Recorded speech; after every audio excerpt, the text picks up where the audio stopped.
हमारा जो पौधा है ना उसमें जो आटा चक्की है जो भोजन बनाने का काम कर रही है वो है पत्ती। पत्ती मान लो किसी फसल की खराब होगी ना, वो आपका झाड़ खत्म है, इसलिए पत्ती सुरक्षित रहनी चाहिए। आप चुगारों को देख लो, चुगारे है ना, जो आपका नरमा हरा होगा वहां पर ज्यादा चुगेंगे। वो छोटी सी पांड है, वो आपकी 40 किलो की हो जाएगी। जिस खेत में पत्तियां खत्म होगी चुगारे, वहां नरमा नहीं चुगते। तो यहाँ पर पांड तो ऐसे लग रही है 60 किलो की कॉटन की पांड है, शाम को उसकी तुलाई करेंगे तो पांड होगी 35 किलो की। क्योंकि जो आपका कॉटन सीड है, बिनोड़ा है प्लस सीड कॉटन रेशा है, उसको पानी कौन दे रहा है? पत्तियां।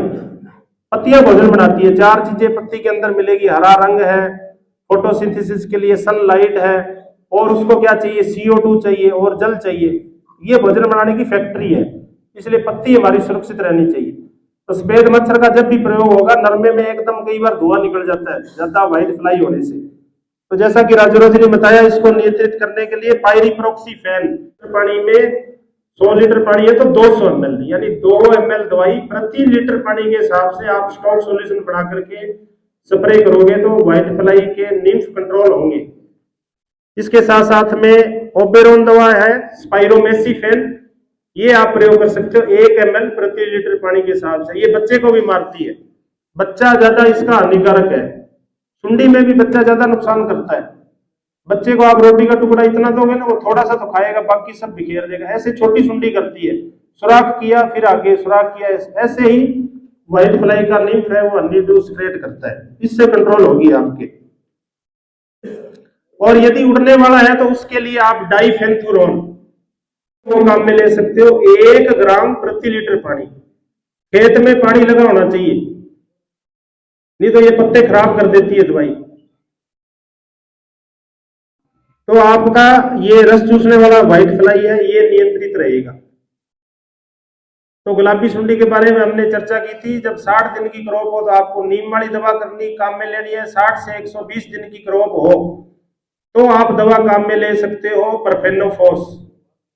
परफेनोफोस दवा जब भी किसान भाइयों आप खेत में स्प्रे करते हो तो रस चूसने वाले कीट नहीं होने, कीट है वो नहीं होने चाहिए।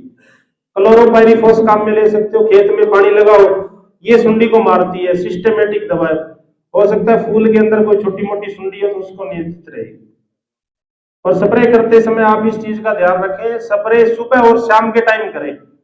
यदि आप दोपहर में स्प्रे कर रहे हो तो जो पत्तियों के स्टोमेटा है, रंध्र है, वो बंद हो जाते हैं। इसके पत्तियों के रंध्र खुलते हैं सुबह आपके लगभग 8 बजे से लेकर के 11-12 बजे तक रंध्र खुलते हैं, और बाद में जो पत्तियों के रंध्र खुलते हैं आपके 4:30-5 बजे के बाद में 8 बजे तक। कोई भी स्प्रे कर रहे हो आप सुबह शाम के टाइम स्प्रे करते हो तो आपको बेहतरीन परिणाम मिलेंगे। अब आपकी जो क्रॉप है वो 120 दिन से लेके 140 दिन की होगी। इस टाइम आप सिंथेटिक पायराथाइड का प्रयोग कर सकते हो, लैम्डा साई एलोथ्रीन का प्रयोग कर सकते हो 1 ml प्रति लीटर पानी के हिसाब से, डेल्टा मेथ्रीन का प्रयोग कर सकते हो, अल्फा मेथ्रीन का प्रयोग कर सकते हो, फेनोवेलेरेट का प्रयोग कर सकते हो। तो ये अपने गुलाबी सुंडी के बारे में बात कर रहे थे। और फर्टिलाइजर मैनेजमेंट में आप थोड़ा सा कॉपी के अंदर नोट कर लो, माइकोराइजा का जरूर प्रयोग करें खेत में। माइकोराइजा बढ़िया कंपनी का माइकोराइजा होना चाहिए, 4 किलोग्राम प्रति बीघा। माइकोराइजा क्या काम करेगा? आप DAP की मात्रा से 5 किलो कम कर दो, 5 किलो माइकोराइजा डालो। ये जमीन में जो है ग्लूनसिल फास्फोरस है उसको चूसने का काम करता है। स्याही चूस सके, जैसे स्याही को चूस लेता है ना, वैसे ही माइकोराइजा एग्लूनसिल फास्फोरस को चूसने का काम करेगा। PSB है वो तो घोलता है, ये चूसता है। इससे क्या होगा? एक तो आपकी जड़ों का विकास अच्छा होगा। पहला पानी लेट लगाना पड़ेगा, जितना आप पहला पानी लेट लगाओगे आपके जड़ का विकास अच्छा होगा। जितनी जड़ गहरी जाएगी, पहला पानी लेट लगाएंगे, हमारे फायदा ही फायदा है।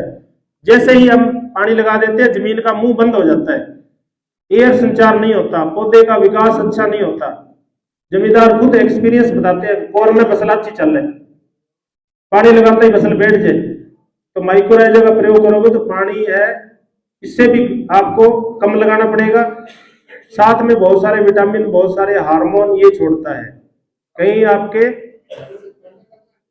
हाँ जी, हाँ, बिजाई से पहले आपको इसको प्रयोग करना है। जब आपका लास्ट कल्टीवेटर चले, चाहे आप सुपर का छिंटा लगा रहे हो उसके साथ छिंटा लगा दें, फिर आप एक पाटा लगा करके, और बिजाई हमेशा शाम के टाइम करें।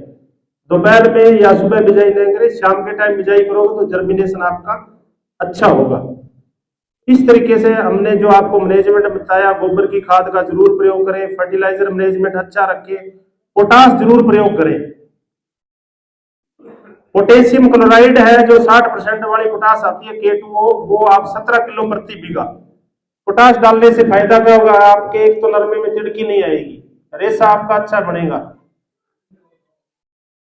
पोटास 1 कट्टा 3 बीघों में। पत्तियों के स्टोमेटा खुलने और बंद होने में पोटास मदद करता है। पौधे में रोग प्रतिरोधक क्षमता पैदा करता है। आपका रेशा है, दाना है, आपके फल है, बीज है, उनमें चमक पैदा करता है और सूखे के झटके से बचाता है। मान लो कोई किसान है, उसके पास 4 सिंचाई है और पोटास उसने खेत में डाला है, 6 सिंचाइयों की जरूरत है, 4 में काम चल जाएगा, ज्यादा सिंचाइयों की आवश्यकता नहीं है। और जैसा कि हमारे साथी राजोरा जी ने बताया, डीप प्लोइंग जरूर करें। आजकल जैसे हम ऑस्ट्रेलिया देश की बात करें ना, ऑस्ट्रेलिया में कल्टीवेशन कम करते हैं, वो खेती को नेचुरल ज्यादा रखते हैं। अपने यहाँ पर क्या, जब से ये रोटावेटर आया है और कंप्यूटर कराया है, तब से हमारी जमीनें ज्यादा खराब होगी, क्योंकि किसान के मन में ये कंप्यूटर कराया, एक बार खेत में लग गया, प्लाऊ हल चलाते जमीन ऊपर खापड़ हो जाएगी। प्लाऊ हल से गहरी जुताई जरूर करें। रोटावेटर क्या, ज्यादातर ये आधा फुट ऊपर ऊपर ही चलता है, तो जमीन के अंदर नीचे एक हार्ड लेयर बन जाती है, जिससे जड़ का विकास नहीं होता। इसी तरीके से कंप्यूटर कराया भी क्या कर देता है, जमीन को ज्यादा सेट करता है। जितनी हम मिट्टी की ज्यादा जुताई करेंगे, मिट्टी हमारी कॉम्पैक्ट होगी।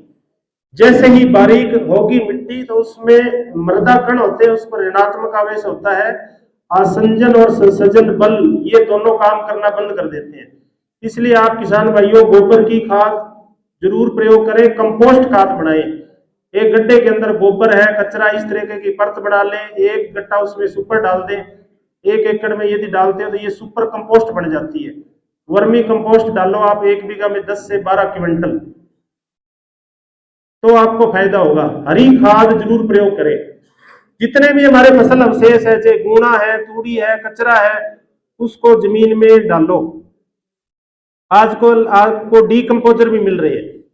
ये सारी चीजें आप घर पे तैयार करोगे तो आपको निश्चित रूप से हमारी मिट्टी में सुधार होगा। हमारी जो बीमार मिट्टी है वो स्वस्थ होगी, मिट्टी हमारी आने वाली पीढ़ियों के लिए सुरक्षित रहेगी। तो ये हमारी वर्कशॉप थी। किसी किसान भाई का कोई भी क्वेश्चन